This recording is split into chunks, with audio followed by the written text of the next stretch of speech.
Assalamualaikum warahmatullahi wabarakatuh. Selamat pagi kepada Bapak Dengan Wicaksono, Sarjana Pertanian, Magister Pertanian, selaku dosen pengampu mata kuliah Dasar Perlindungan Tanaman, dan selamat pagi kepada teman-teman semuanya.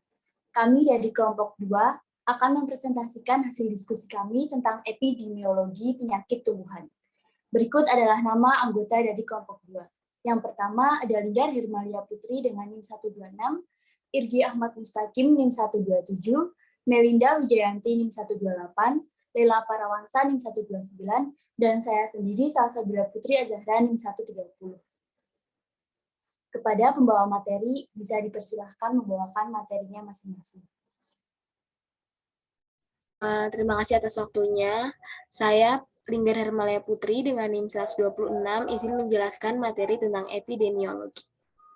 Baik, terima kasih Salsabila atas waktunya yang telah diberikan. Yang pertama saya akan menjelaskan apa itu epidemiologi. Epidemiologi adalah pengetahuan tentang penyakit dalam tingkat populasi. Hal ini dikarenakan penyakit dapat menimbulkan wabah apabila terdapat dalam tingkat populasi. Dengan kata lain, epidemiologi merupakan ilmu yang mempelajari populasi penyakit dalam populasi tanaman inang dalam ruang dan waktu yang sama. Proses terjadinya epidemi penyakit pada populasi inang memerlukan jangka waktu tertentu. Next.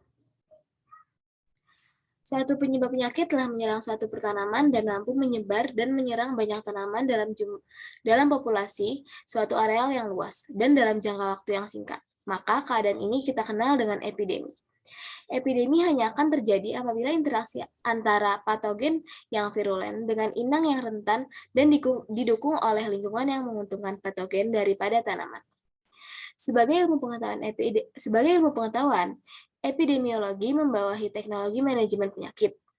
Keduanya ini sangat penting, di mana yang pertama dari tingkah laku penyakit dalam waktu dan ruang, sedangkan yang lainnya dengan menggunakan pemahaman pertama untuk mengatur atau mengelola penyakit. Penyakit tanaman adalah bagian dari alam yang tidak mungkin bisa dihalau. Oleh karena itu, pengetahuan tentang mereka sangat dibutuhkan agar tidak terjadi epidemi yang dapat merugikan tanaman. Next. Perkembangan penyakit dan epidemiologi. Epidemi penyakit tanaman sering juga disebut dengan epifitotik. Epidemi penyakit dapat terjadi dalam lingkup yang tidak terlalu luas dan bersifat pato, yang menimbulkan kerugian dengan hasil yang tidak nyata.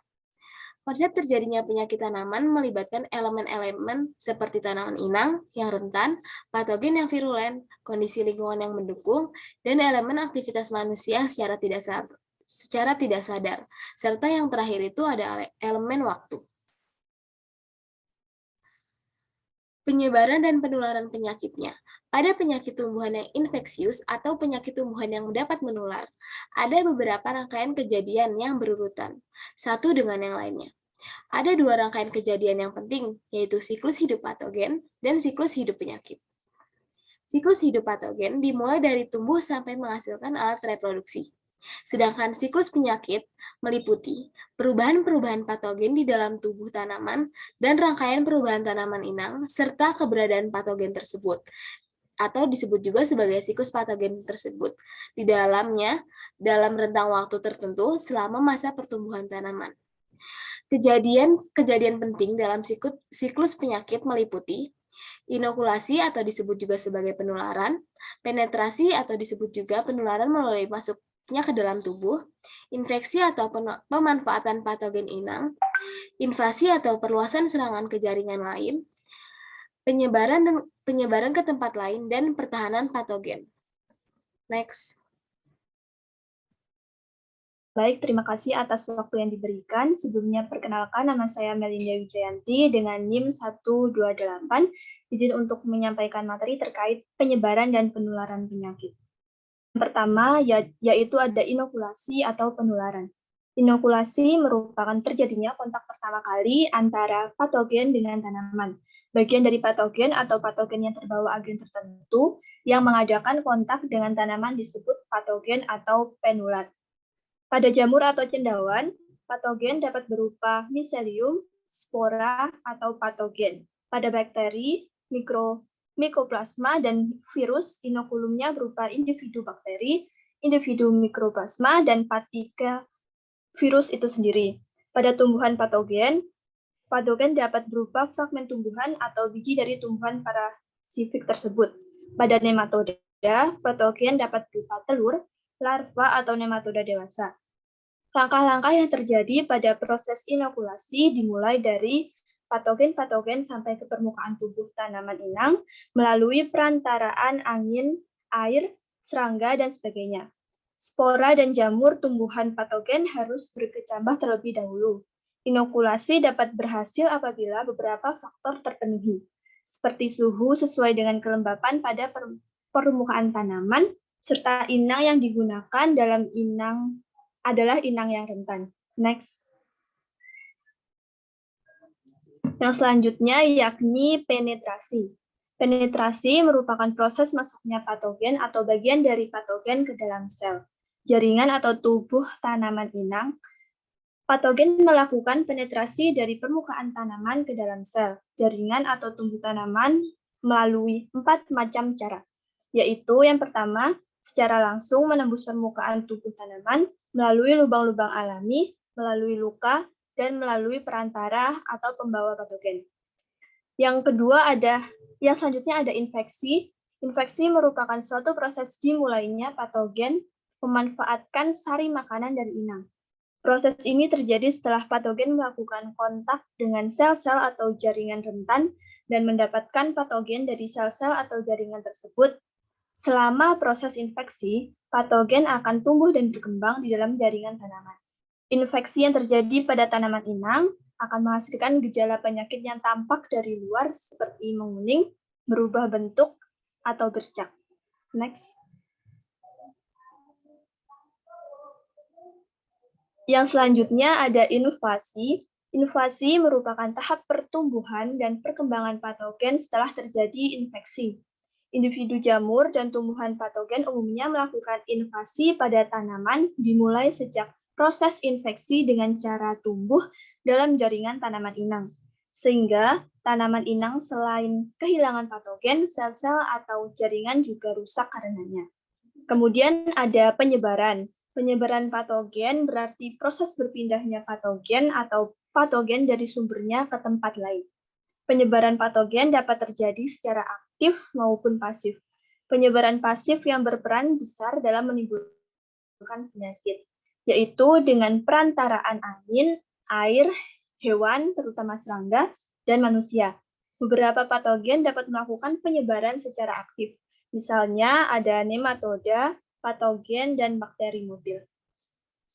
Next. Perkenalkan, saya Lela Parawansa dengan NIM 129. Di sini saya akan menjelaskan pengaruh faktor lingkungan. Meskipun patogen dapat berada pada suatu areal pertanian selama beberapa tahun, tapi proses infeksi pada tanaman inang rentan hanya dapat terjadi jika didukung oleh faktor lingkungan yang sesuai untuk pertumbuhan patogen atau kurang mendukung pertumbuhan tanaman. Secara umum, penyakit tanaman dapat timbul dan berkembang dengan baik selama cuaca basah dan hangat, atau tanaman terlalu sekulen atau ranum, karena terlalu banyak dipupuk nitrogen. Dengan demikian, dapat dinyatakan bahwa faktor lingkungan ikut menentukan timbulnya suatu penyakit tanaman. Faktor-faktor lingkungan tersebut antara lain suhu, kelembapan, cahaya, dan unsur hara dalam tanah.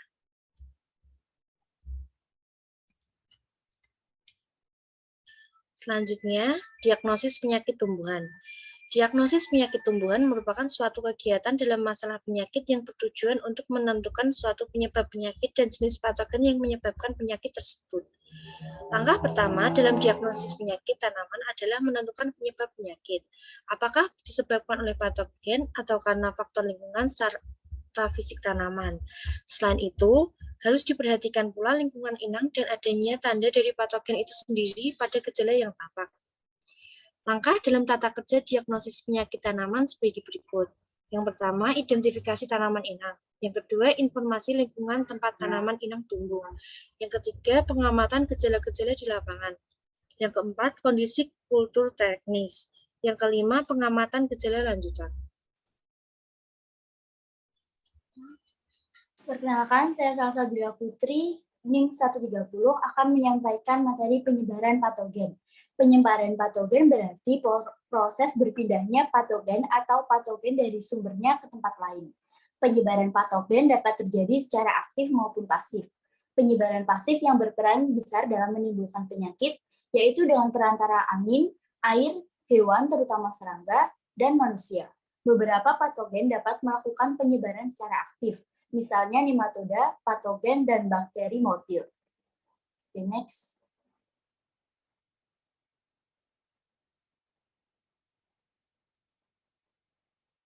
Untuk dapat masuk ke dalam jaringan tumbuhan, patogen harus dapat melakukan beberapa hal, yaitu yang pertama, mempenetrasi kutikula atau dinding sel, mempenetrasi dinding sel berikutnya, mengubah zat pada tumbuhan menjadi bentuk yang mudah diserap dan diasimilasi patogen, dan mengatasi rintangan reaksi tumbuhan terhadap aktivitas patogen.